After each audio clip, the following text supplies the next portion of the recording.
Hi friends, this video shows how to fix all Wi-Fi related issues. Wi-Fi is connected but no internet.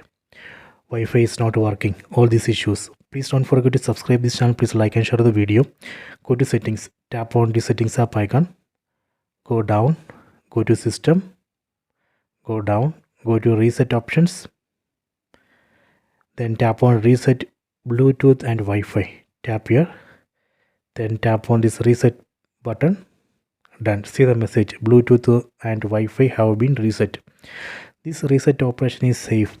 It will not delete any data from your phone. It will not delete photos, videos, contacts, anything. It just reset only the Bluetooth and Wi-Fi settings. After this reset operation, you can go back, then again connect this mobile phone to Wi-Fi router. That should work. So this way we can fix all Wi-Fi related issues. I hope you have enjoyed this video. Please subscribe this channel. Please like and share the video.